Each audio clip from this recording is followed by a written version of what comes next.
Hello, everyone, and welcome to the Junk Baller Podcast. My name is Michael Greenwood, and I'm here with my good friend, as always, Kevin Otterbein. Kevin, how are you? Time flies when you're having fun, and it has been a while since we've gotten to actually sit down and talk about baseball, so I'm feeling pretty good on this New Year's Day. What a way to start off 2026. Is there a better way to start off 2026 than listening to Kevin and Michael talk nonsense about baseball?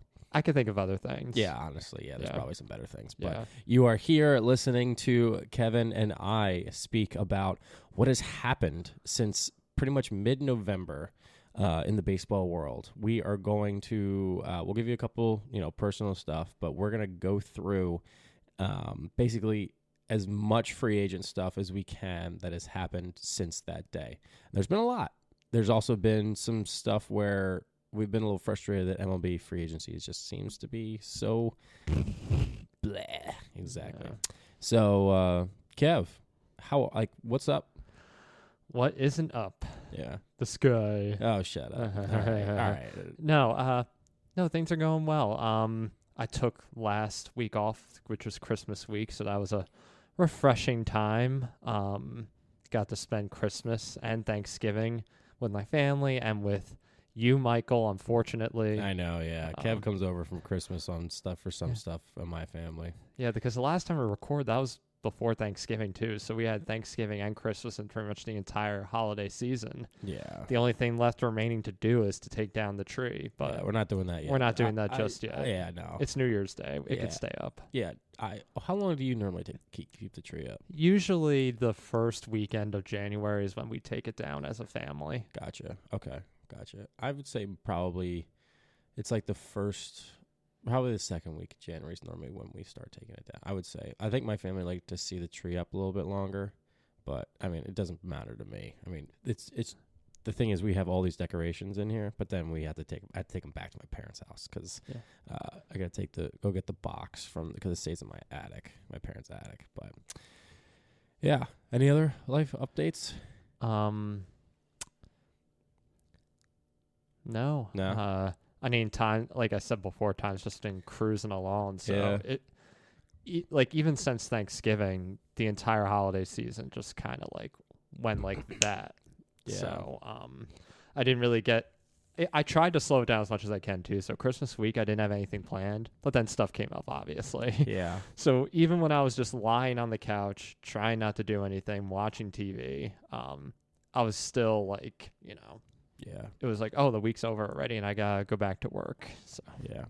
The month of December was probably the fastest month I've ever experienced. I did a lot in December, and I'm looking back at it now. I'm like, holy crap, that was not even that long ago. yeah. Like there were a couple days where it felt like it was like a couple years just because of like I did so much. And I'm like, holy crap, that's a lot. But it went by so fast. Yeah. I had Thanksgiving and Christmas with some fam. Nothing too crazy. Went to a wedding. That was fun. Just been enjoying life and, taking over my dad's business slowly. Gonna do some stuff today. It's just, I'm busy. I'm really busy. Yeah, when we say we'll talk to you soon, don't take our word for it. Just accept at this point that we'll record episodes when we're able to do them. Yeah, my schedule, my life has really added a lot of, not that we don't try to prioritize this. We do. We talk about, hey, when are we going to get a podcast done? But my life has become a little bit more crazy over the last couple months with just stuff going on with work and, just be involved with my church, just taking on more responsibility with a lot of other things. So, definitely excited to start the new year and see what the baseball season has for us. Indeed. Moving forward. Yeah. I am starting to look forward to it a little bit more as time has passed. I think the first time where I felt like, okay, I missed baseball a bit was when you were playing the show the other day. Oh, yeah. And I was watching, I'm like, you know what? I actually kind of miss now, an afternoon, 1 o'clock watching a baseball game. Yeah. Sort of vibe. Yeah. I miss that. Yeah. So, and another thing that we could talk about that I didn't even think about. Obviously, we're going to talk about the free agency. We could mention World Baseball Classic roster because this is kind of big news for the professional for MLB baseball. Indeed. And so let me pull that up because obviously the first person to commit was Judge, correct? Because he was the captain. I believe so. So here are, Aaron Judge was the first one, and then Paul Skeens, I believe, was the second one. And you're like, holy crap. Yeah. All right, we got off to a good start. We're off to an MVP and the Cy Young Award winner. That's pretty darn good with it. And then it was, we had Bobby Witt, Gunnar Henderson, Will Smith, Cal Raleigh all commit, and you're like, all right, yeah, this is a pretty good team. It wasn't until Skubal and I think Mason Miller joined as because I feel like the USA has always been like you never know with the pitching. Yeah. And then you just had Paul Skeens, Tariq Skubal, and then in the back of the bullpen you got Mason Miller. You're like, all right, we got some pretty good pitching going forward. If last time we had Adam Wainwright, Lance Lynn, Miles Michaelis, and there was one other guy. It was a pretty mid. Yeah. Pretty mid pitching rotation. They had Kershaw on the roster, but then he got taken off because of the insurance stuff because of his back. Because he was older. Let's see, he was 30. He's probably 34, 33, 34 at that time. But there's a lot of insurance that these players have to be like approved by since they're playing in the World Baseball Classic. But and then Bryce Harper joined as first base. Yep. That was pretty big news too. So it'll be interesting to see how. I mean, it's pretty much if they don't win, it's a disappointment at this point. I mean, Japan's always good, and I think it's the Dominican Republic has a pretty good team with Soto, Manny Machado, Tatis, all those guys, Guerrero, Marte. It's a pretty good team. Yeah, you expect our spring training talk to be a bit muted in March because that's when the World Baseball Classic is going to take place. Yeah. I'm going to try to head down. I was actually hanging out with my buddy Eddie who lives in Florida near Tampa, and we're going to try to go to spring training game. I'm going to go try to fly down as long as the tickets are cheap because, gosh, my expenses have skyrocketed over the last couple of months. Well, if you happen to want to go to Miami, they're playing games there for the World Baseball Classic. Oh, yeah. Holy crap. Didn't think about that. Oh, my gosh. That'd be cool. That'd be really cool. Yeah. Oh, man. All right. I got to think about that. All right. Let's move on. So, Kev, obviously we just talked about the World Baseball Classic, but you know how this has been a bit since we've done a structured podcast. Yeah. What? Structure? Yeah, structured podcast. I'm good with words sometimes. So, normally we have an introduction, then we have like a fun fact or trivia, then we get into our main section, junk ball, and then we have a hot take. So, this is a structured podcast. This is not just like we'll see how it goes. This is a structured podcast. So, Kev, do you have a fun fact, trivia, or top 5 for us? Well, a broad outline is a structure. Yeah, I'll give it that. All right. As all right. Whether we stick to it, we'll see. So I'm gonna throw a question to you this time around. So as we know, the All-Star Game is coming to Philadelphia this year for the 250th anniversary of the signing of the Declaration of Independence. So correct. We're going to be keeping an eye on that. We're going to try to make some of the festivities. That's the goal. I know you want to make the home run derby. Yep.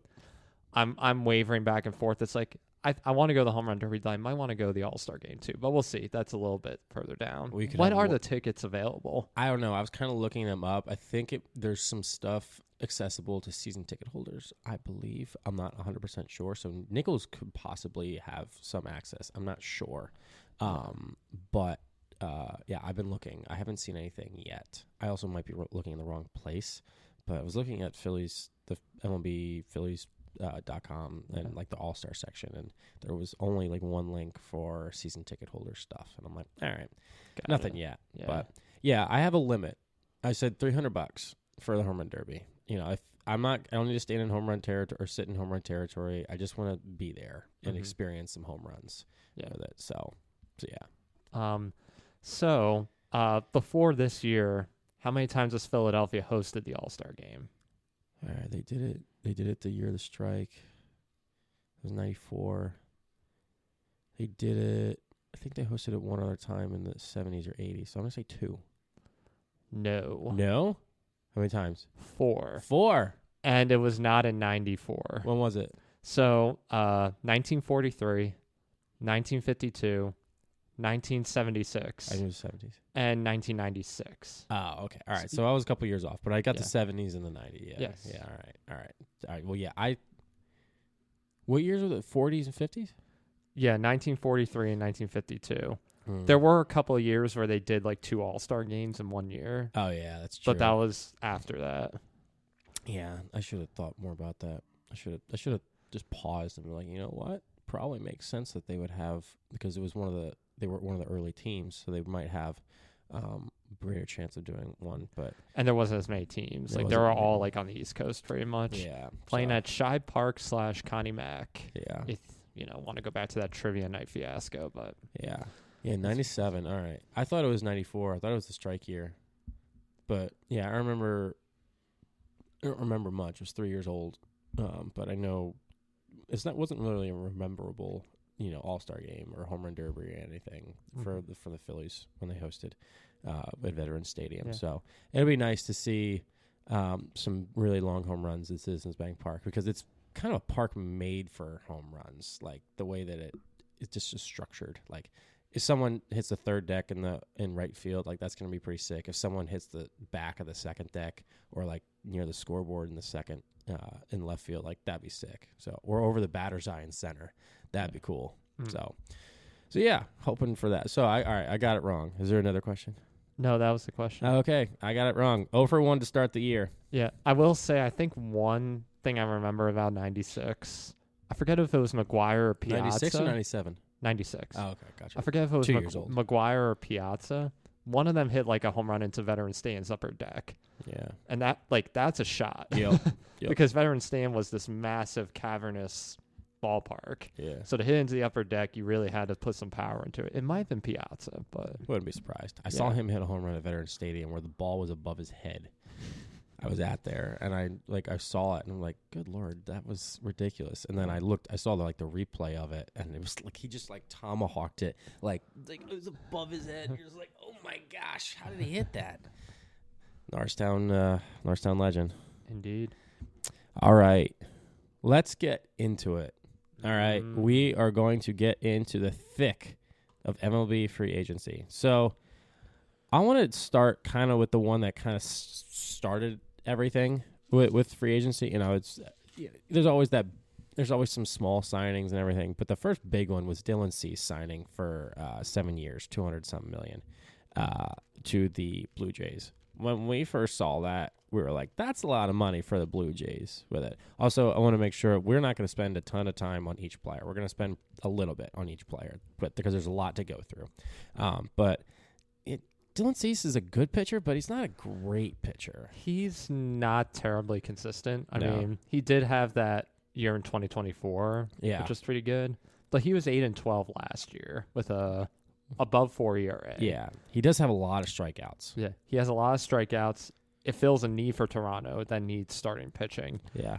I thought it was a bit much Yeah. in terms of years and contract, but at least they got an ace Yeah. for that rotation. Yeah. So, It feels like we'll stick with the Blue Jays here. It feels like, they signed Tyler Rogers. They had a Cody Ponce, who I believe pitching overseas. It came back. But they're losing Chris Bassett, Scherzer, Sir Anthony, and they could be losing Bo Bichette. So every rumor I've heard for like a big bat, they've been like, yeah, Toronto's not done. They need one more bat. Yeah. So it'll be interesting to see what happens. Anything more with Toronto? I mean, other than the fact that they've spent the most in Yeah. this offseason so far, Yeah. almost $300 million in guarantees. Yeah. So they're going in. I mean, why? You can't blame them. They almost won the World Series last year. Yeah. Yeah. That's true. All right, let's move on to the Orioles here. So I was gonna go. This is an interesting one. Yeah. So what happened first? They traded Grayson Rodriguez for Taylor Ward with the Angels, and everyone's like, "Wait a minute, the Orioles need pitching. Why would they trade a controllable pitcher that obviously he's coming off injury? Unless they were like, yeah, this is gonna be bad." But Taylor Ward's not like. He's good, but Grayson Rodriguez has a lot of upside compared to it. Yeah. And it was just like a straight 1-to-1 trade. So everyone's like, what the heck with that? So I don't know. I didn't like it to start, but then they went and got Shane Baz and Pete Alonso and Ryan Helsley, Mets legend Ryan Helsley. Yeah. And Phillies legend Zach Eflin. Yes. They signed. Yeah. I kind of wanted Zach to come back to Philly. Like, even if it was just like in the bullpen or something like that, or just like spots. But yeah, I don't know. What did you think of the Alonso deal? It sounds just about right to me, I think. Yeah. He's going to what I think is a more hitter-friendly place in Citi Field. It's not a large, amount of years. It's 5 years. I think it's a decent amount of money. Yeah. And it shows that Baltimore still wants to invest in its offense while they still have, Gunnar and an upcoming Jackson Holiday and the other young guys to help complement them to try and make a comeback after a disastrous year last year. Yeah. Yeah, no, this needs to be a bounce back year for them.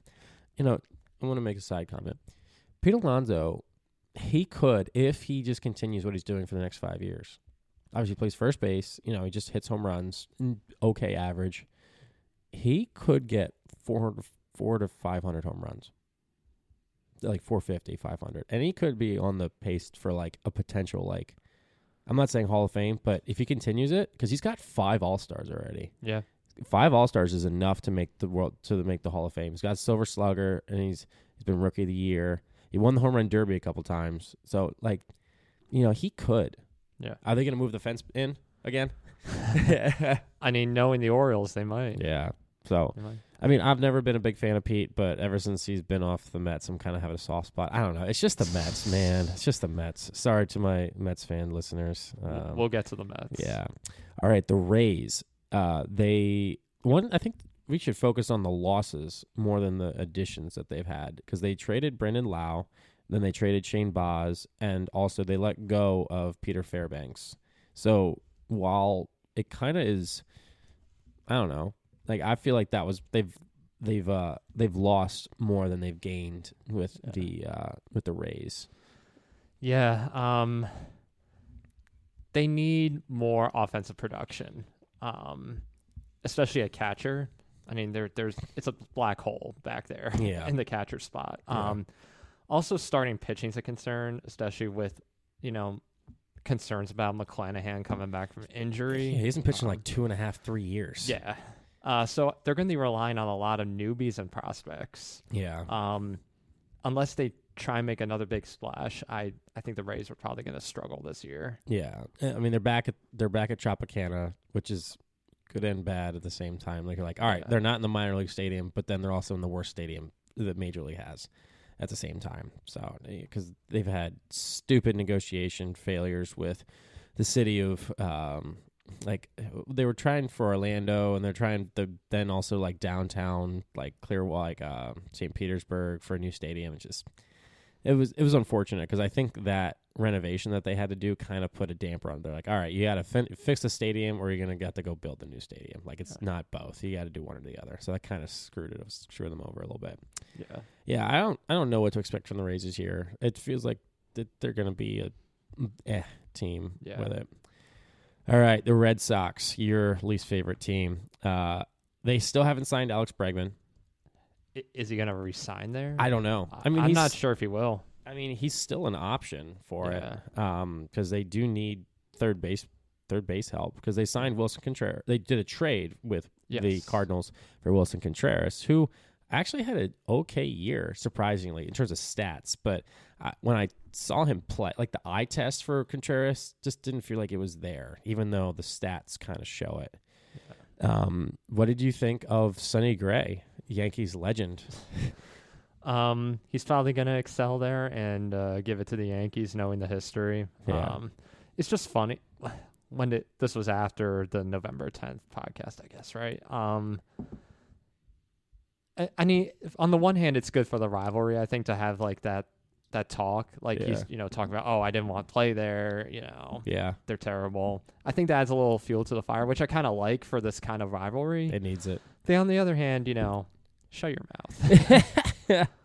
Because like he was talking about how he never wanted to play there, and now he's like giving it back to Yankees, and it's just kind of annoying from a fan perspective. Yeah. Because Sonny Gray has become the epitome of the New York syndrome, where you kind of like, some players can't play there. And then when they leave, they're like, oh, I hated it there and never wanted to be there in the first place, sort of thing. But I think he could do well. I mean, outside of the Yankees experience, he's had a solid career. Yeah, he's been, he's the Hall of Very Good. Yeah. Like, he's very, very good. Shout out to Hall of Very Good.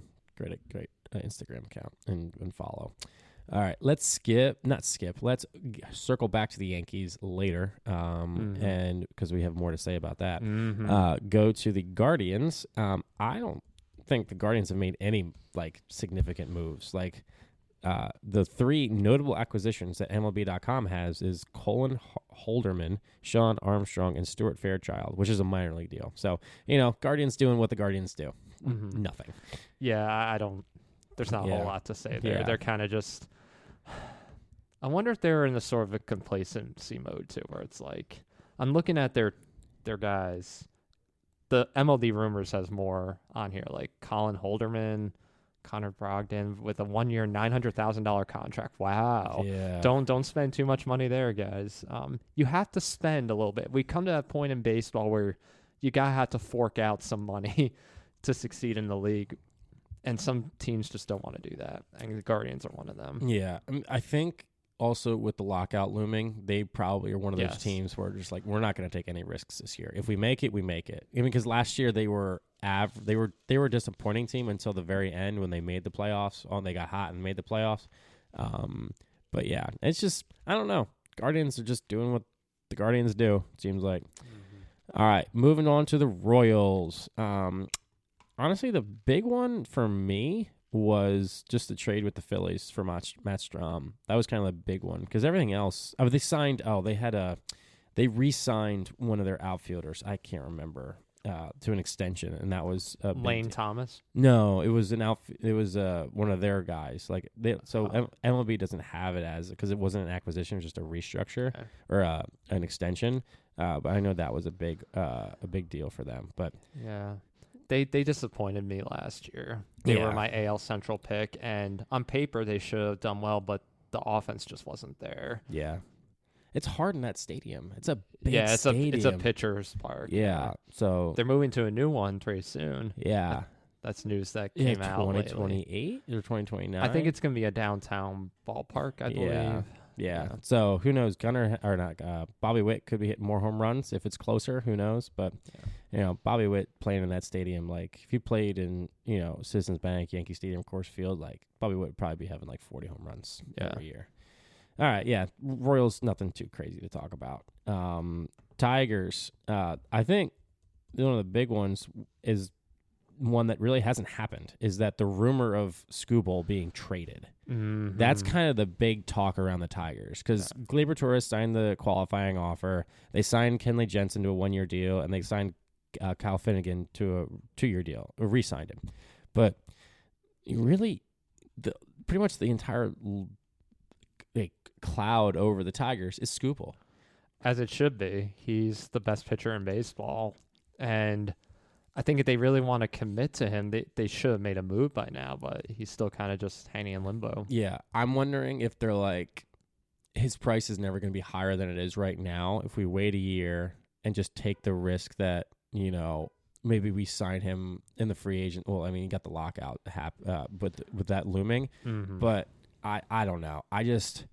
If I'm the Tigers, I'm like, I have to spend money on the guy that is been so good for you for the last 3-4 years and won 2 Cy Youngs. Like, you have to fork up some money so that way you can stay competitive. Because if they lose him, the entire mindset of the team and the city is going to be so much lower, and you're going to be like, whatever. Yeah. Like, you have to, like, the money is almost worth just to, like, the investment to have him there for the city to believe in the team and for the players to believe in the team as well.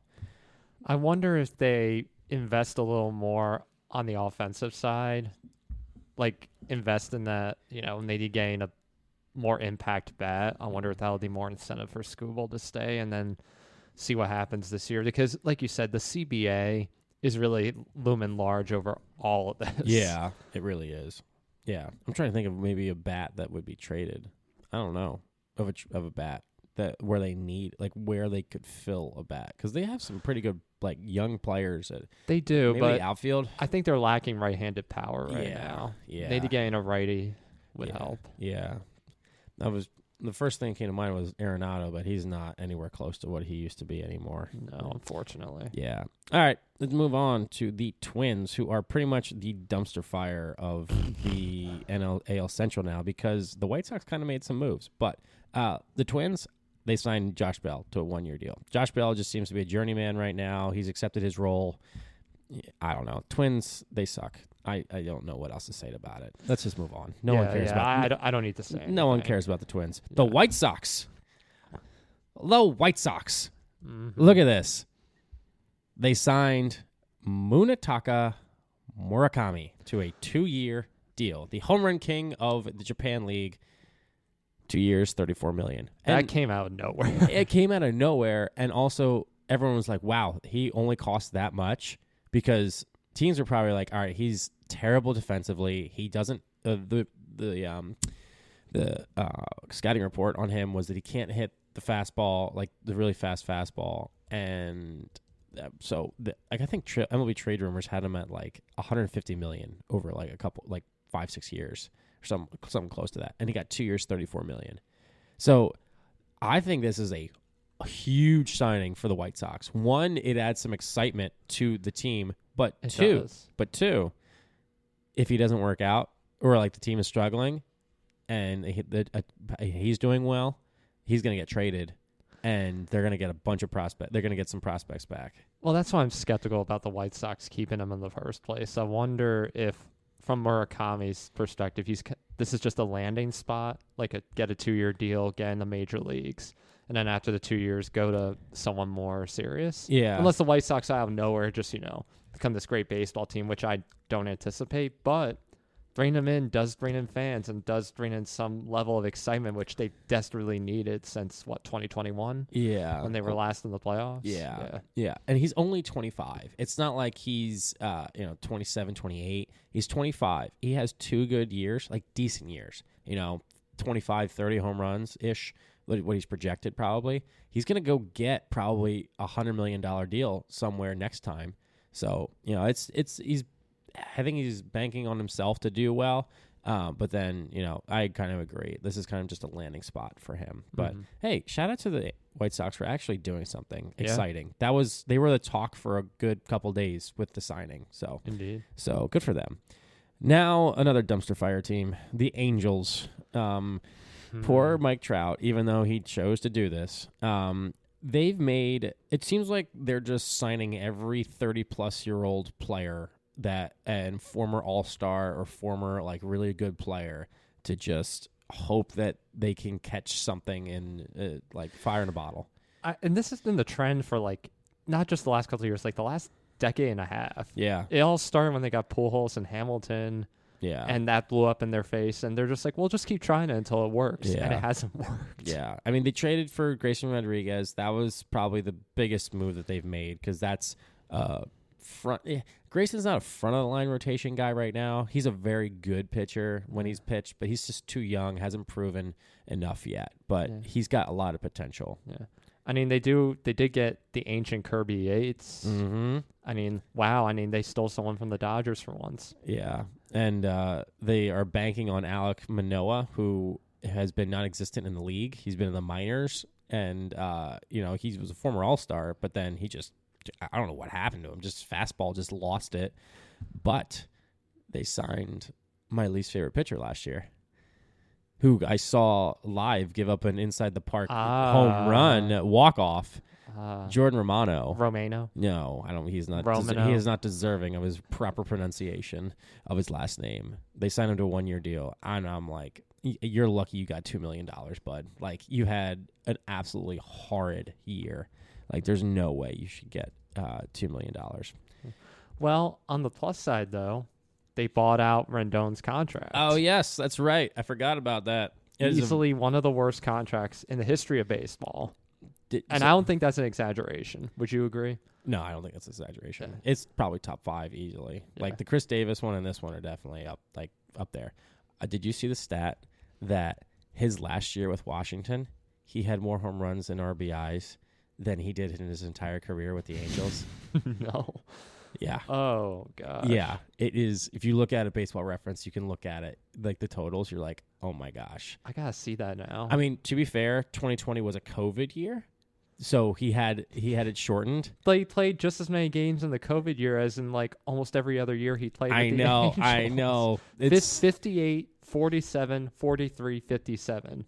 In two of those years, he played in less games over a full season than in the COVID year. Yep.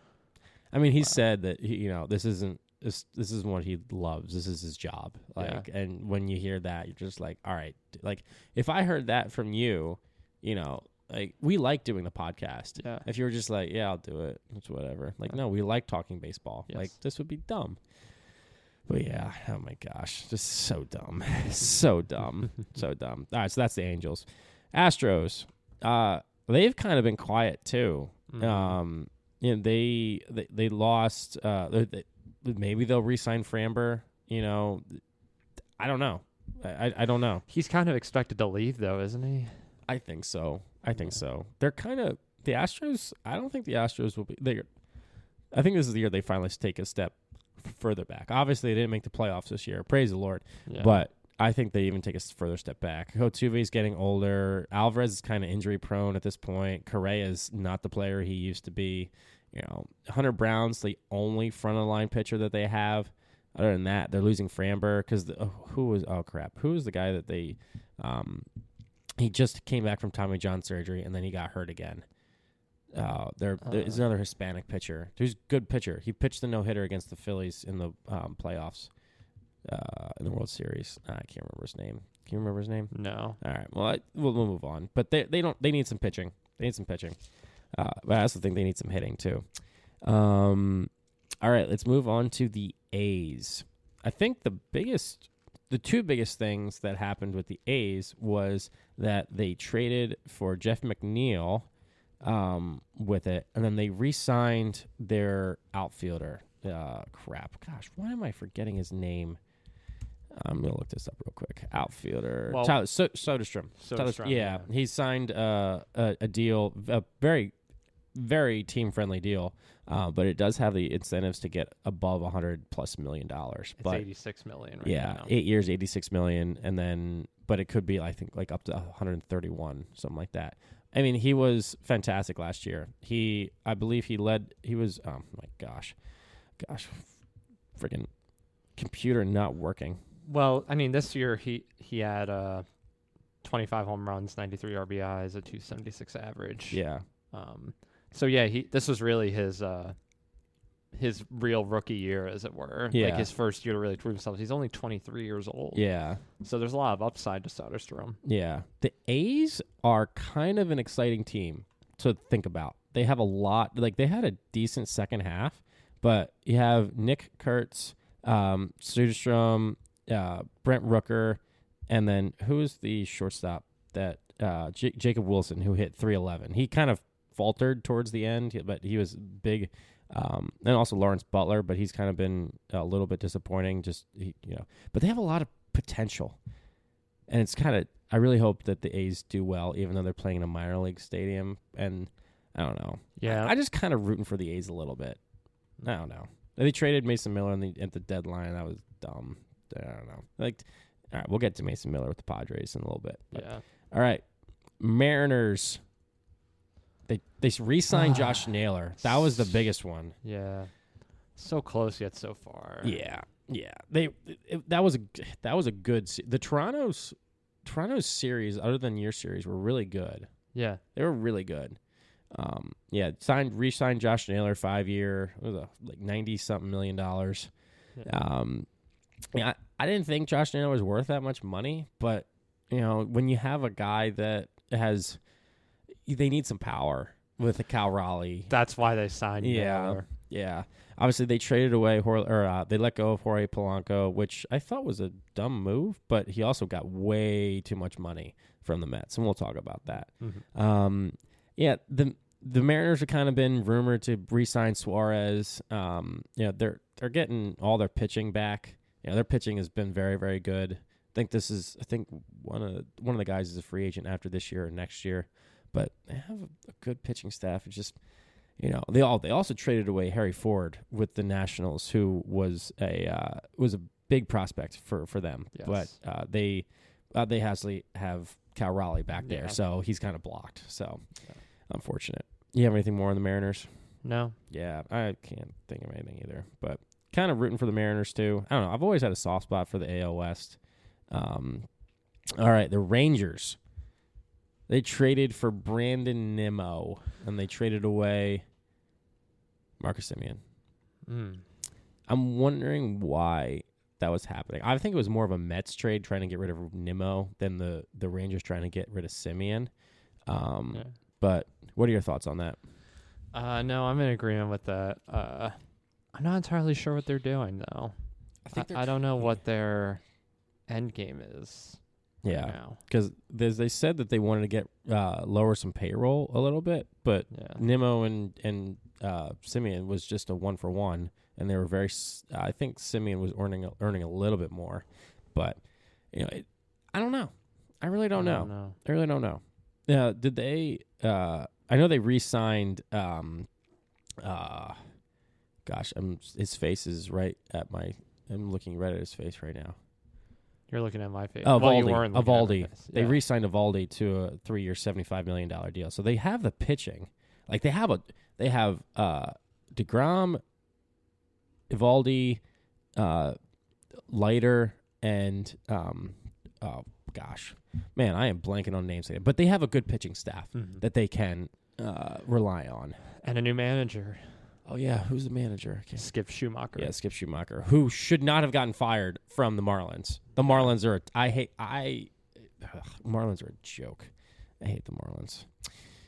Nothing really else that I can think of in terms of additions or, it's something important. Maybe a closer. Do they need a closer? Yeah, probably. Yeah. I feel like their bullpen really hasn't been that strong recently.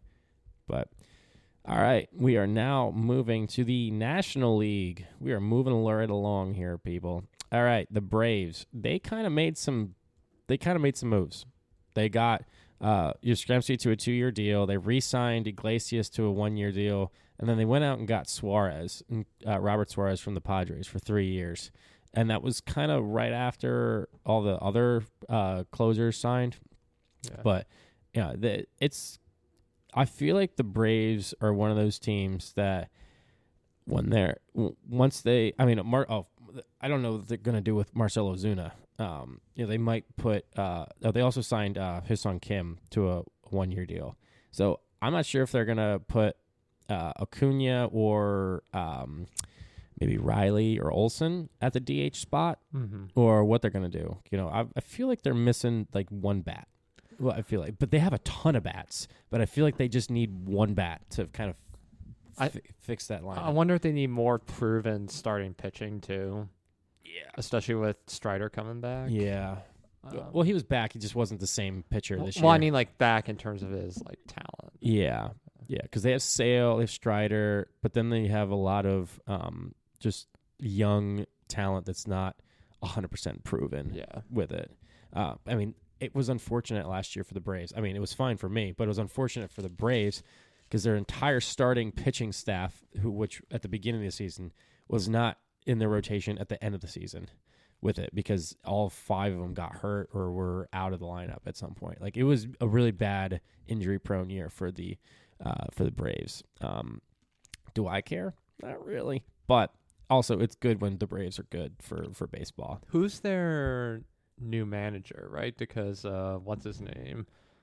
Oh yeah, Snitker. yeah, Brian Snicker. He's stepped down. Yeah, their new manager is Walt Weiss, who I believe, Okay, yeah. he was promoted from the bench coach, and he's been with the organization. So I don't know if there'll be much more of a strategy change with it. It's not like they're signing some new. I feel like the Braves are kind of like an old school team in terms of how they play, but they're new school in how they manage like the front office and stuff. So it's an interesting. They're a very good organization. Yeah. Very good organization. All right. To the team that I just talked about, the Marlins. They got Pete Fairbanks, which was interesting that they did. So I looked at a little bit about this. So Peter Fairbanks has, I can't remember the exact disease, but he has a condition where he loses some like circulation in his hands in colder weather. And so if you look at his stats, he has a hard time in colder weather games. So he stays in Florida in a dome stadium to pitch.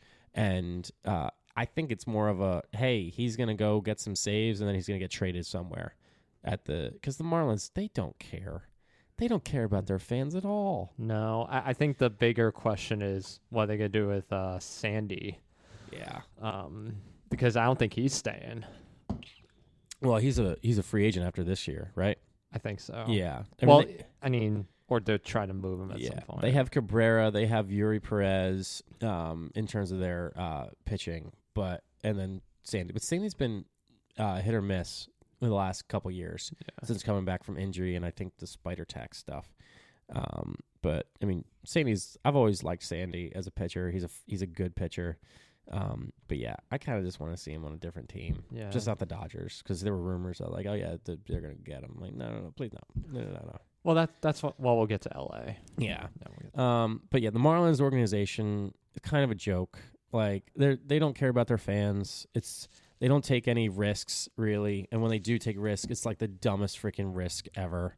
But I will never forgive them for firing Schumacher and the female GM was Karen Kim Ng. Yeah, Kim Ng, yes, who is now, I believe, head of the she's head of something with MLB now, which I was very happy to see. But she was a fantastic general manager for the Marlins, along with Skip, and I felt like oh, this can go somewhere. They made the playoffs, and then all of a sudden they made one change that offseason, and they fired her, and then Skip was gone the next season. Skip won Manager of the Year, and then the next year he's gone. Like, what is this? Bottom feeder organization. Yes, absolute joke. Now we're getting to my least favorite team, the New York Mets, who have been kind of the talk of MLB free agency because of pretty active. Yeah, they have been pretty active, but they've also made some interesting moves. Yes. I think the moves have been more because of the subtractions and how they've handled it. Yes. They let Pete Alonso go. They let Edwin Diaz go. They traded Nimmo. They traded McNeil, and they also let go of. I'll just name the list: Tyler Rogers, Cedric Mullins, Ryan Hesley, Gregory Soto, Danny Young. Some of those guys I can understand seeing them go, but Pete Alonso, Diaz, Nimmo, McNeil. Those are big names that have been with the Mets for a decent amount of time. Almost kind of like cornerstone and like building blocks that they've had for a while. Mm-hmm. So there's been a lot of like, oh, why did we let them go? If that was that much money, we could have done that, kept them. And they traded for Simeon, and we're like, well, why did we trade for Simeon? Like with it. But there was apparently some rift between Nimmo and Lindor, and same thing with McNeil. Apparently, I'm not getting into it. I think it is somewhat political with it, but they just seem to be not eye to eye on some stuff. But they signed Devin Williams and don't tell Edwin Diaz, apparently. And then Edwin Diaz goes and signs with the Dodgers like 2 days later. Well, they signed a closer. Do you think Diaz is going to stay after that? Yeah. Well, apparently they were hoping that Devin Williams and Diaz could do it to like 1-2. But Diaz apparently was like, wait, you guys didn't even tell me about this. Yeah. They're like, hey, yeah, Diaz is probably the best or top 2 or 3 closer in the league. So you go tell him, like, you out of respect, you're like, hey, what do you think about this? What do you think about signing Devin Williams as our like setup guy, and then you're still closing? If he was like, oh yeah, I like that, but no, like I don't think they communicated with him And he signed. It was a big deal for Edwin Diaz. It was like 3 years, like 70 something or not 70 something. Gosh, I'll look up the exact number. But you're just like, great, he's going to the Dodgers. Edwin Diaz. See what the contract. 3 years, $69 million. Yeah, like that's a lot of money for a closer. So he's with the Dodgers now, and everyone's like, come on, Mets, like what are you doing? But then they go out and give Jorge Polanco 2 years, 40 million? Yeah. Yeah. For what? That's $20 million. Like I understand Polanco's a good player, but that seems like a lot for Jorge Polanco in a Mets stadium. I don't know. The Mets are gonna Met. This was really for a little bit the Mets poaching the Yankees leftover sweepstakes. Yeah, because they got Devin Williams. They signed Luke Weaver. Oh yeah, I forgot about Luke. They even poached one of their prospects from their minor league system. Yeah. So I was wondering, like, are the Mets just trying to get it at the Yankees as opposed to trying to get better? I mean, to be fair though, I didn't think Alonso was coming back. There was some. I didn't think so either. There was some antagonism, especially after last year. With all the re-signing. The Diaz one was a little bit like, I mean, especially with the communication, but then again, it's the Mets. They still need like starting pitching though. They got bullpen help, but like, where's the starting pitching? Because that's what really let them down last year. Because Senga has been.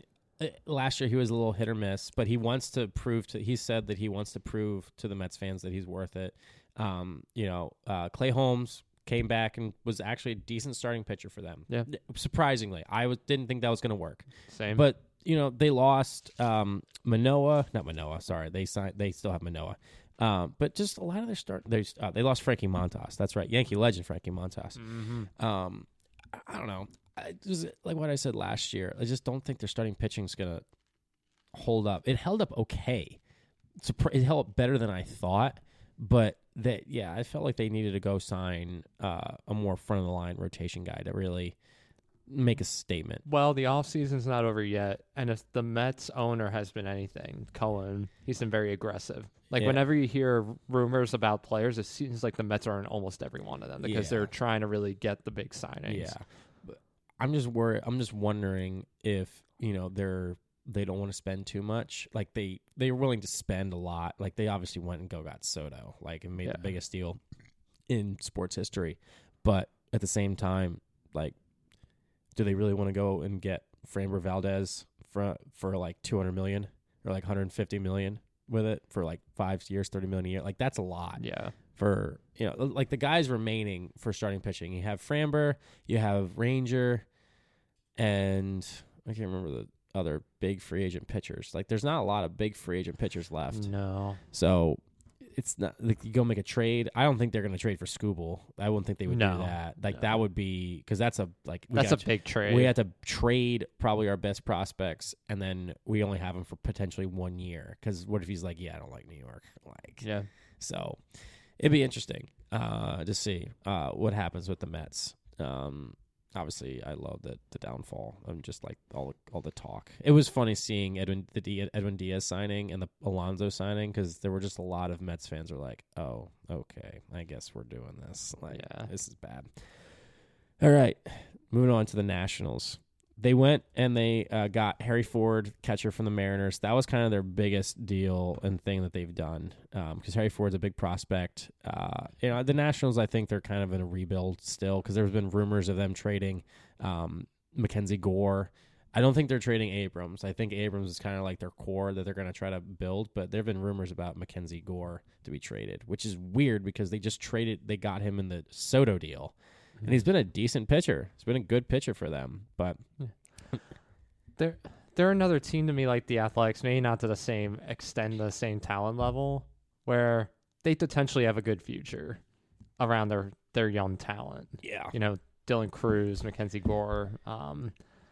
If they can maybe add some veteran presence there, like just, mentored some of these young guys, they could be a decent team. Yeah, they have some new front office people, so they're kind of going through a little bit of a transition in that.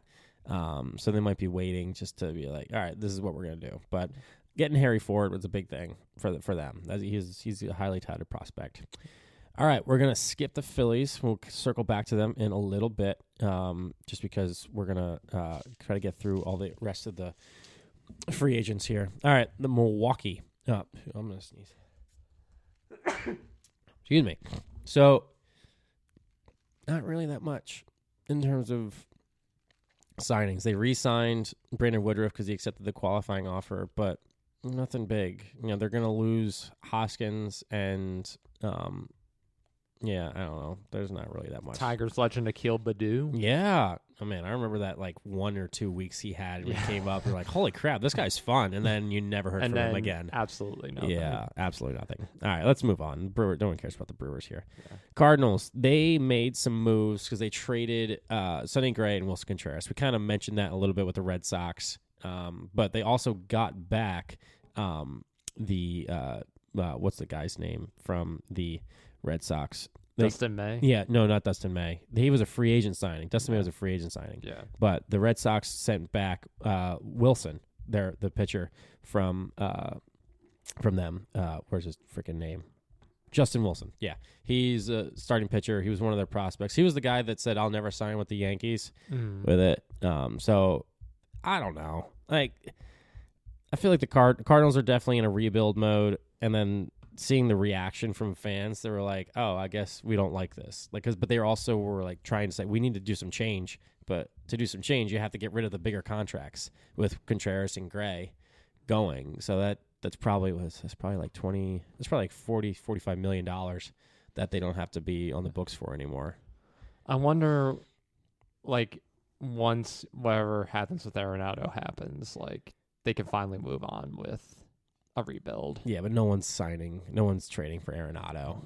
No, he's got 2 years left, I think, on this deal. So I think he's probably just accepted that, hey, I'll be part of this rebuild. I don't want to move my family.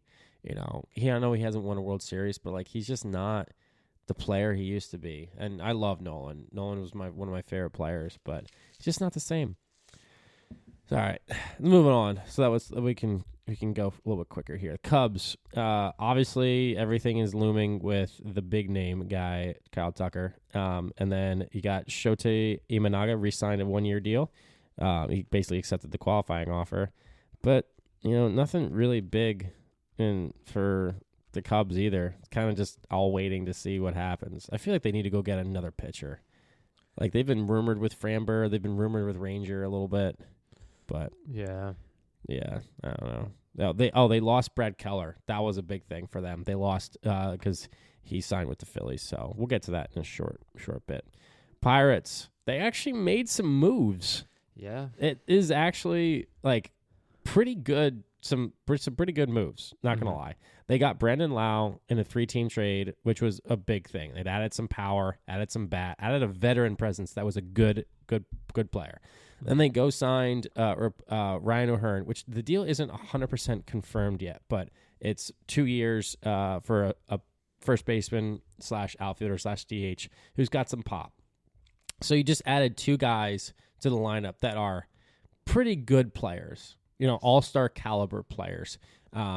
So that was big because there's kind of been some rumors about Skeens being we need to do some stuff. We need to do some stuff for he's going to be traded eventually, but I think the Pirates are trying to do as much as they can without. I mean, they were in the rumor. They offered Kyle Schwarber a $100 million contract apparently, which is wild to think about. Yeah, it was just the Pirates are in on all these guys, but they're not actually really gonna do it. Yeah. So, I think these are all the Pirates' attempts to keep Skeens. Yeah. Because they want to show, after a long time of showing that they just don't care about their team.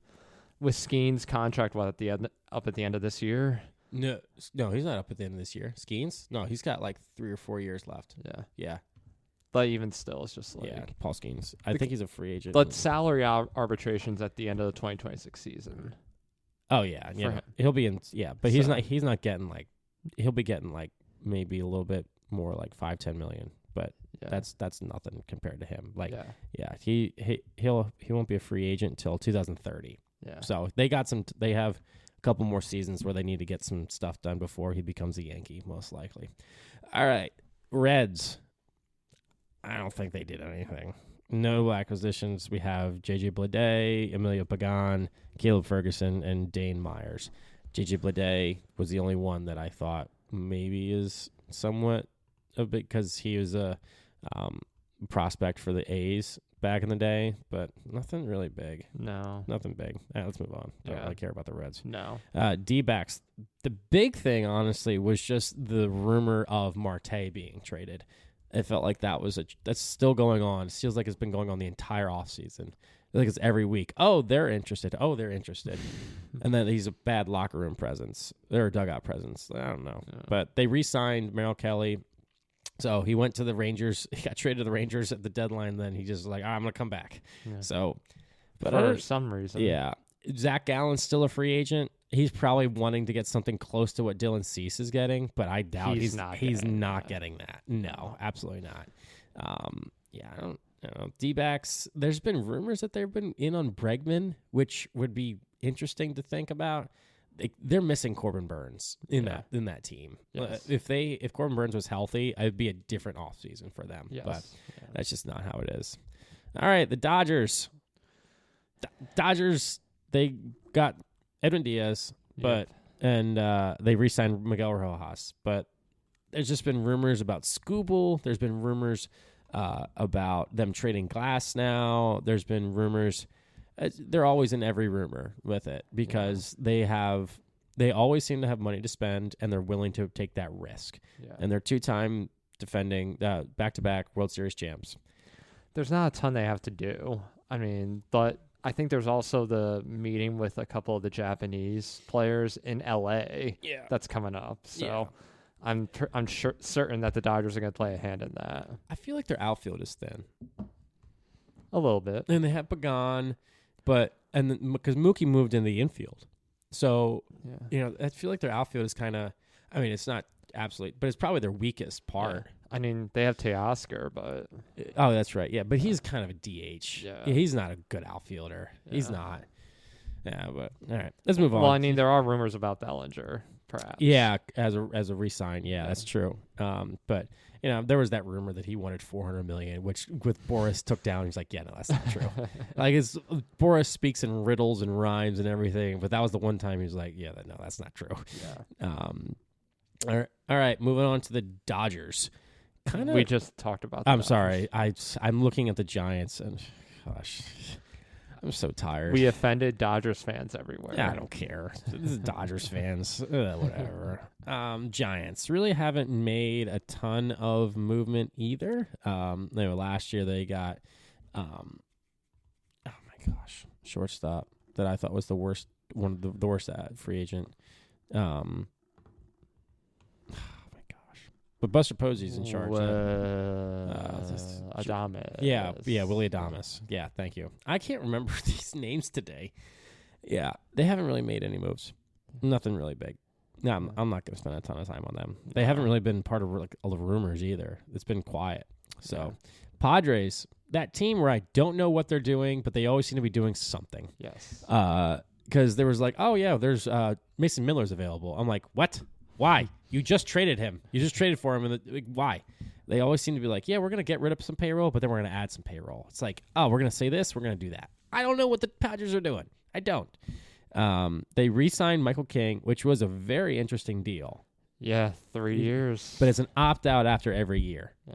Which, that's great. But, what if he pitches well, but then the lockout happens? And so you're just like, all right, he pitches well. Does he? Because he has to. I think. I'm not sure how the framing works. Do they have to accept? Does free agency start before the CBA gets agreed upon, or what? I don't have a good answer to that. Yeah, I don't know. So, I mean, they signed Sung-Moon Song for a 4-year deal. He's an infielder, but other than that, I don't know.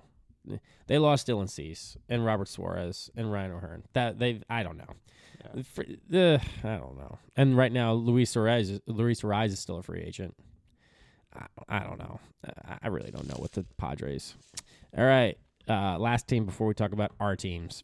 The Colorado Rockies. You know what it says under notable acquisitions? None. None. Mm-hmm. Because they're the Rockies. I don't know what the Rockies are doing. Nothing else needs to be said. Nothing else needs to be said. All right, let's circle back to the New York Yankees. Kev, what has your team done, and what do you want them to do? Well, I think one of the themes we talked about throughout this is that a lot of teams have not done a whole lot. This has not been a particularly interesting free agents offseason. There hasn't been a ton available. And with the CBA looming, I think teams are quite hesitant to commit to deals if there's going to be no baseball in 2027. But we'll get to that at some point in the future once that comes around. The big news right now is around Bellinger. Those sweepstakes continue. The last rumor I heard was that Boris is potentially seeing 7 years for Bellinger, Oof. which would make him 37 years old when it's over. Yeah, no. No. And, he has come off the best year of his career in terms of WAR since his MVP season in 2019. Arguably, he's had his best season since then. He's a lefty in Yankee Stadium, hitting almost 30 home runs and almost reaching 100 RBIs this year. He's a really good fit, I think, in the outfield. He's also not really good at being consistent, both in terms of his play and his injuries. Mm-hmm. I mean, he had that shoulder injury in 2020 that really, set the tone for the next couple of years in terms of his health. He was hurt this year with a heel injury. I forget if it was like a bruise or some sort of like sprain. I would re-sign him, but not for that length. I would not sign him for 7 years. No. That bring him into his late 30s. Even like at 6, I feel like that's iffy for me. Yeah. Because I'd maybe give him 4 or 5 years until he's 35 at the latest. Because I feel like 35 is kind of like that plateau where things after 35, you kind of just start, age gets to you. Yeah. And continue. Yeah, you go ahead. So he's a versatile player. You can put him in the entire outfield. You can put him at first base, and you can put him at DH. So he's versatile in that aspect. But he's been very just hit or miss, in my opinion. Like, you never know. Like, he's like, oh, I'm a great I'm a good to very, very good player. And then you're just like, the next time you see him, you're like, oh yeah, he's just His defense is good. Yeah. His defense is good. Well, that's why I wouldn't give him that long of a deal too, because you don't know what Cody Bellinger you're gonna get. Yeah. Even a couple years down the road. Next year he might stink. We don't know. Yeah. Like his first 3 years were fantastic. Well, before the injuries. Yeah. Before he got hurt, he was really on the up and up and won the MVP in 2019. Yeah. Gosh, in 2021 he hit 165. Goodness gracious. Yeah. Yeah, you take away like what happened? I think injuries. I mean, I think the shoulder injury really messed him up. Dang. That's wild. Because that happened in 2020, I believe. That's really wild that the Cubs gave him after that like obviously he came off the MVP and everything, but like, the salary deals that the Cubs gave him after gosh, come on. Give me the salary here. Give me the salary. Here we go. Like the Cubs gave him that 3-year deal, but it was the opt out after every year, and like they still gave him like 20-something million a year. You're just like, holy crap, that's a lot. That's a lot. Yeah. So we'll wait to see on that. Other than that, the Yankees have mostly just done re-signings. They gave Trent Grisham the qualifying offer, which he accepted. Which after the year he's had, I mean. It's a 1-year contract valued at $22 million, which is essentially a reward for someone who hit 34 home runs after only hitting 17 as a season high in the past. I think it's a good move because, heaven forbid, Bellinger doesn't come back. They still got a outfielder who won the Gold Glove before, and it's a safe contract because it's 1 year. So, if it doesn't work out next year, we gave him the chance to see if there was more we could do with him. They also re-signed Ahmed Rosario, which I like because he's versatile. They could put him almost anywhere. Yeah. And he's a right-handed bat in a very heavy left-handed lineup right now. Mm-hmm. So that's needed. Yeah. They recently signed Nick Torres, who is the 2025 Mexican League MVP, to a minor league contract with an invitation to spring training. So he could potentially be a good corner outfielder / first baseman after he dominated in the Mexican League. He hit 345 with 27 home runs and a 1.1 OPS. And it's a minor league contract. Again, something safe. Lastly, they cut some dead weight out of that bullpen. You know, Mark Leiter went over to Oakland, California, A's, whatever. Yeah. Ian Hamilton's gone. And Devin Williams, or should I call him Devin? They changed the beard rule for him, Williams, who, along with Luke Weaver, who I was also as disappointed in last year too, went to the Mets. Here's my issue. They're re-signing some guys, sure.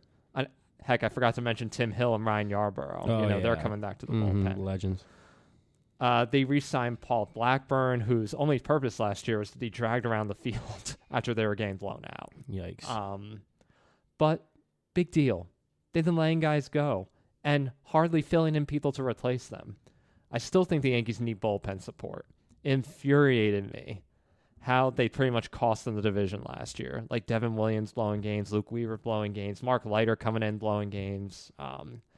If they had like a solid back end help at the closer or setup positions, they would have won the division last year. Yeah. But they just blew it. This is still a pretty heavy left-handed lineup, and they need to diversify that. I'm not confident in Volpe at all. I think the patience of Volpe needs to come to an end. Put someone else in at shortstop. I'm tired of seeing him. And I have to be honest, I like Jason Dominguez, but he is not living up to the expectations. And I'm not sure how much longer the Yankees should wait on him to break out either. If this team is serious about winning with Judge, if they want to take advantage of Cole's return for what on paper should be a really good rotation next year with, Cole and Fried and Rodon. Sorry, I blanked a little bit. They have a good rotation. They have a really good rotation. Heel. They re-signed Schmidt, who's fine. They need to get out of their complacency and go in on getting bullpen help and potentially some infield help if things don't work here. Yeah.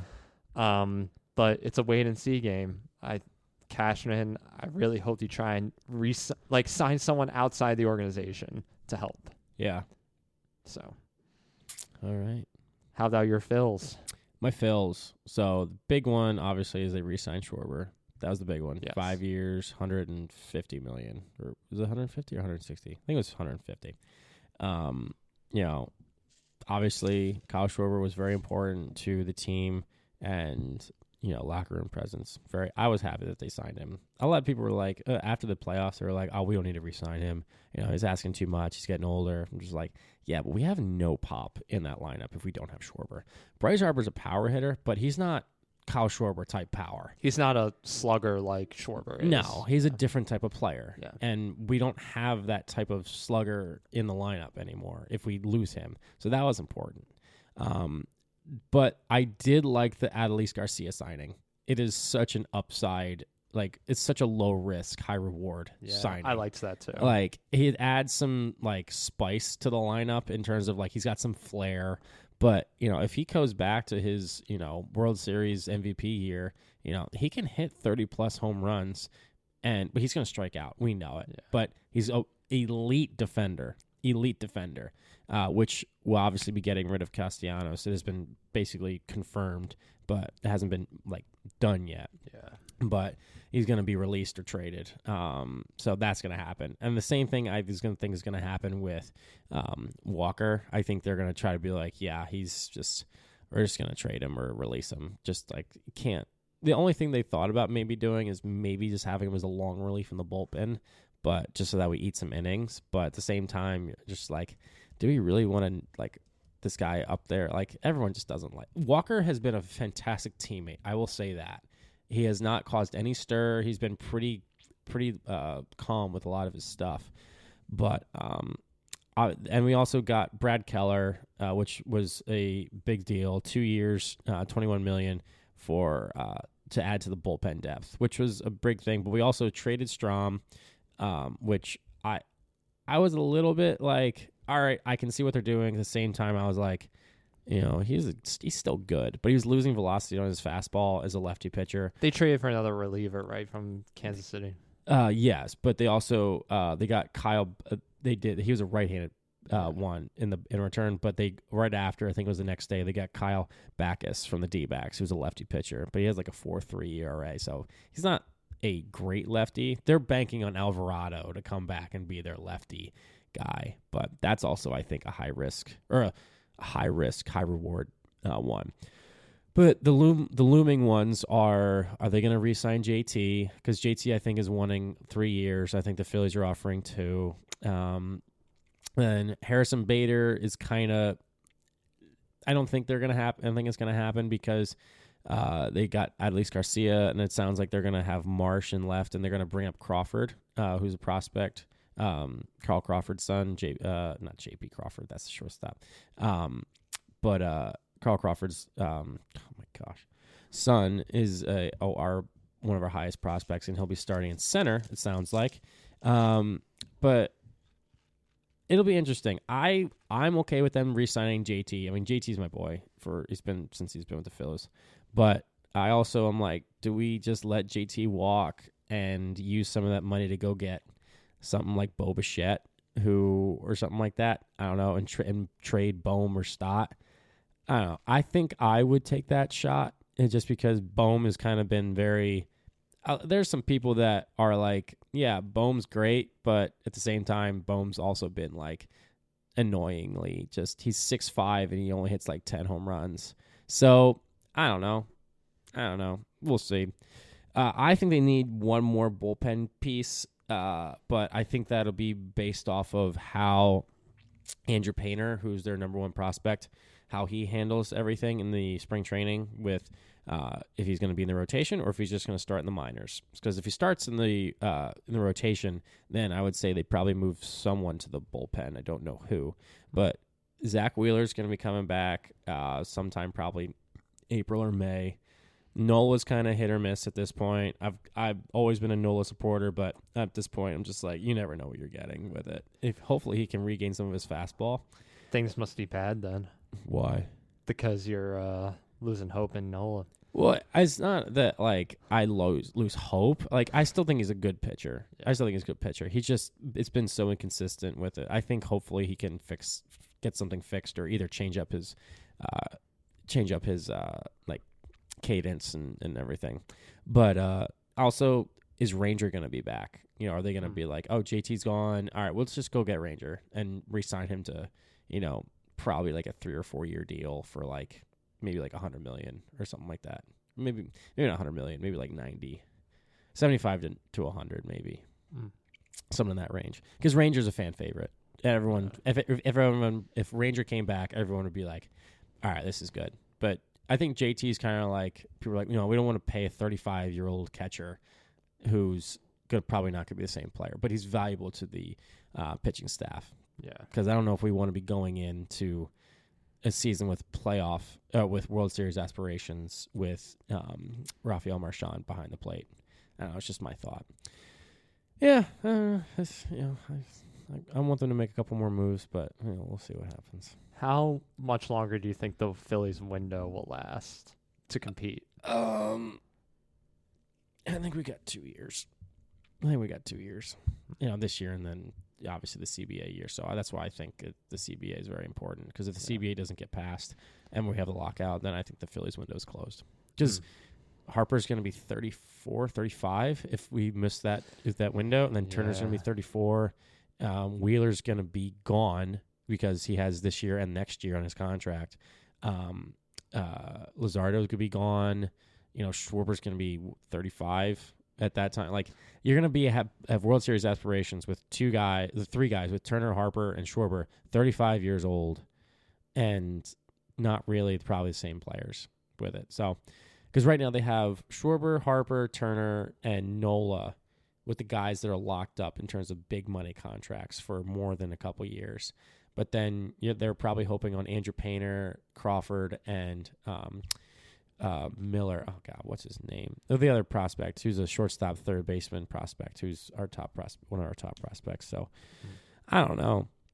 Obviously, they're banking on Harper, Turner, and Schwarber to just be like similar. Oh, I mean, Dombrowski also said that Harper wasn't elite anymore, so like that's been great.